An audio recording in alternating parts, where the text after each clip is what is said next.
Hello everyone, and thank you for visiting my channel. Today I want to talk about the Singer 153W103. It is a cylinder arm walking foot machine. It doesn't have a reverse. This particular machine is on a servo motor. It's a big machine. It's huge. Everybody that come down to my sewing room, they call this one the monster. So, when I got the machine, it was very dirty. It had been sitting and sitting. It belonged to a young lady's grandfather or something, but it had been sitting. It doesn't seem like that it's had much use, but I'm not sure, I did change out the belt. I used one of these poly something. They kind of it's like a plastic belt. It works out fine for me. Also, this machine is probably a 50, 60, something like that. I need to look up the serial number and see exactly when it was made. Anyway, I just wanted to do a slight demonstration on how I thread my machine. Now, I don't go exactly how the book says to do it, okay? It's because my tension is kind of tight. So, I'll tell you exactly which step that I'm doing like incorrectly, but it still works for me. Okay, so anyway, let's start here. We're gonna take our thread that's coming off the spool. We're gonna take the thread and we're gonna go through the bottom hole here.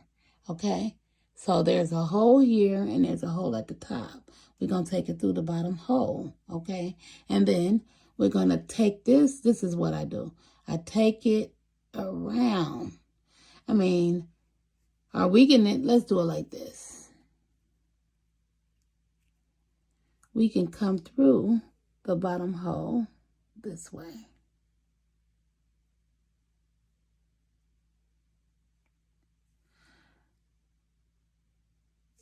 And I'm doing that because I see a line here on the sewing machine, and that's probably the way that it's been used. So I'm gonna do it the way they had it, okay?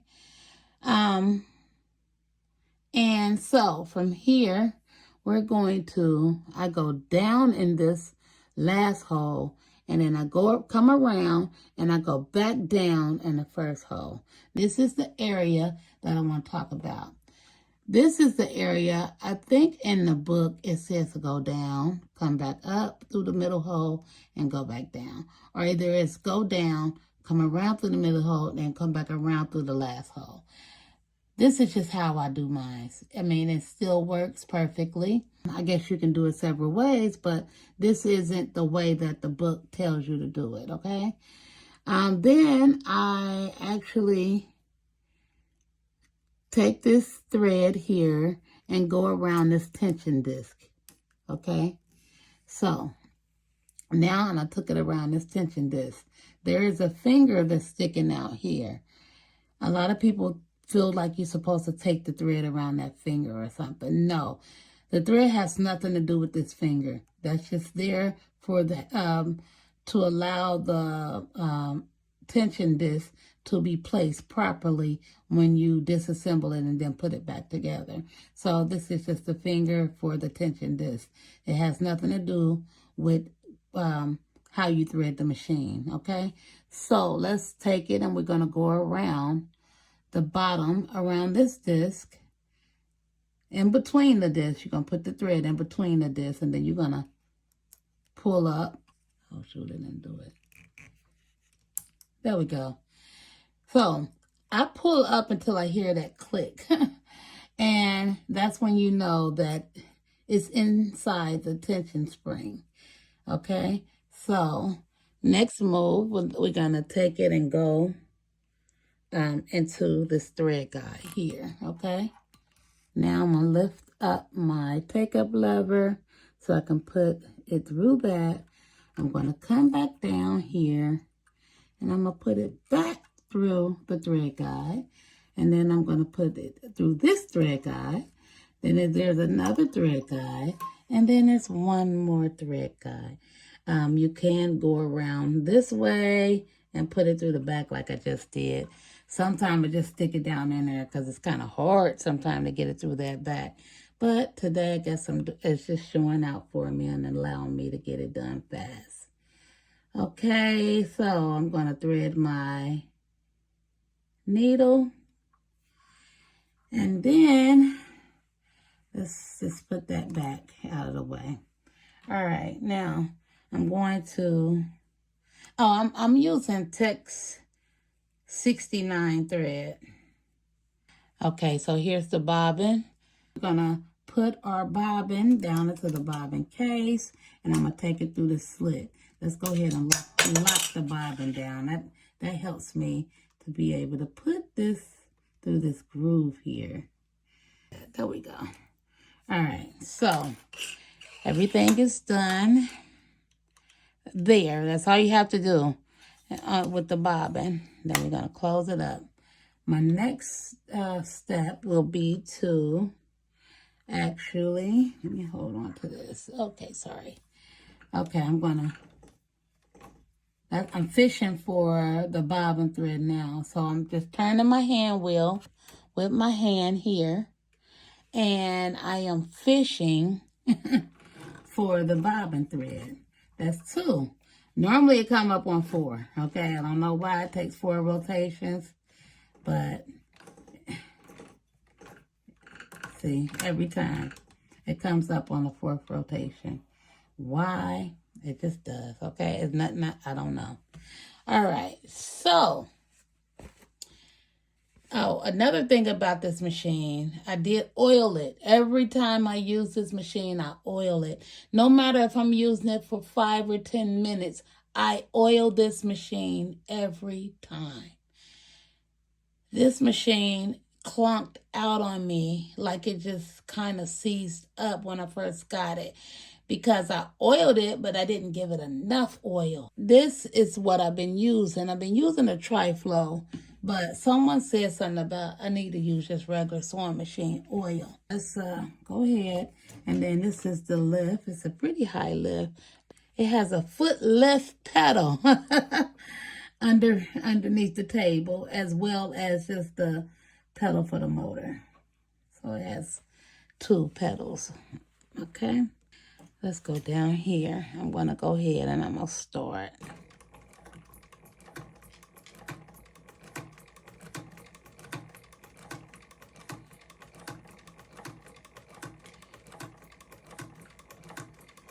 Now I have this machine on.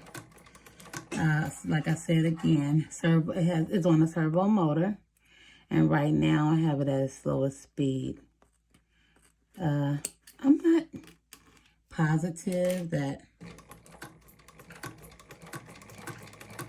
this machine really likes to go really slow, because I don't think it's used to going very slow. You know, I mean, I think that it stitches up to like 2,900 stitches per, I guess, minute or whatever. So that's really fast, but I have it going like at 200, so I don't think it really, but you can still, you can, it's no problem. It's just, I'm not sure if it likes to sew that way. Yeah, let's go ahead. I'm gonna come back down here.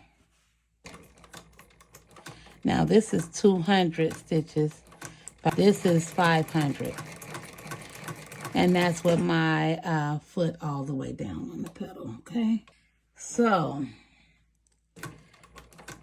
again, this is my Singer. And now let me let you hear it.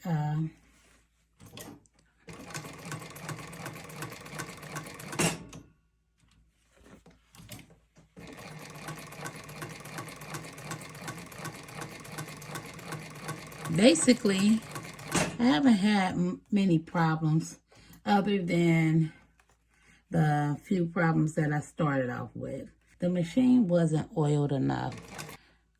Like people say that these parts on these machines wear out quickly, but so far these seem to be okay if they're kept oiled. Okay, so anyway, enough with me babbling about this machine. I was just going over how I do things with this machine. Is there, if there's any pointers or anything, because I'm learning daily, all the time. I'm learning. I grabbed several machines.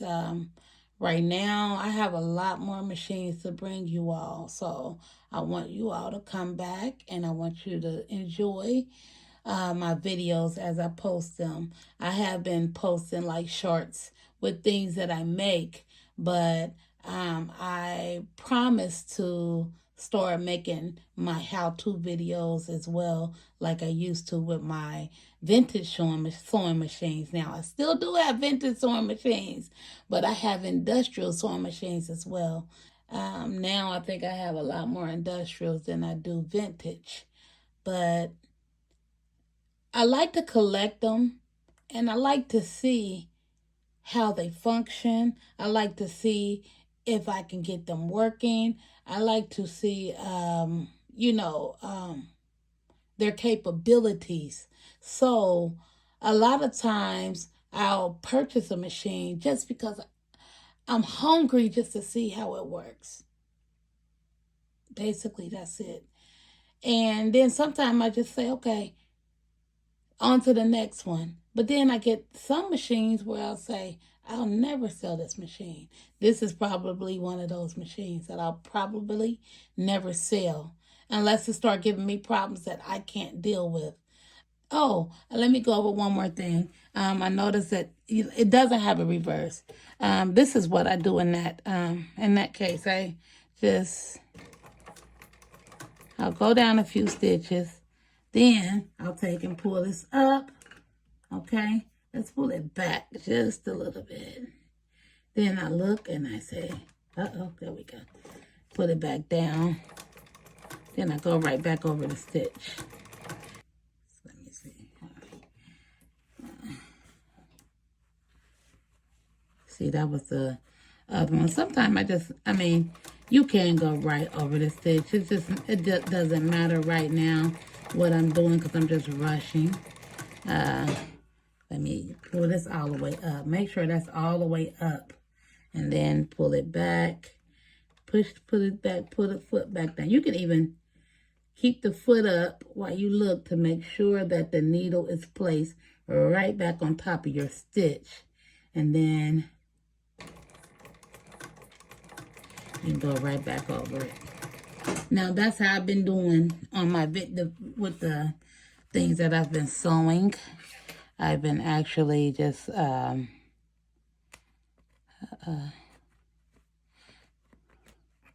just been back tacking like that.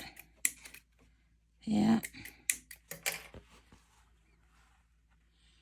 It's kind of hard to see with everything else that's going on this. I'm sorry, guys. Anyway, thank you for visiting, and I hope you liked the video. Please don't forget to like and subscribe to my channel. Like I said before, I'll be bringing you all plenty more videos to come. I have to talk about my Singer 1741. I have a Juki LU563. I know that's a popular machine. There's plenty videos about that one.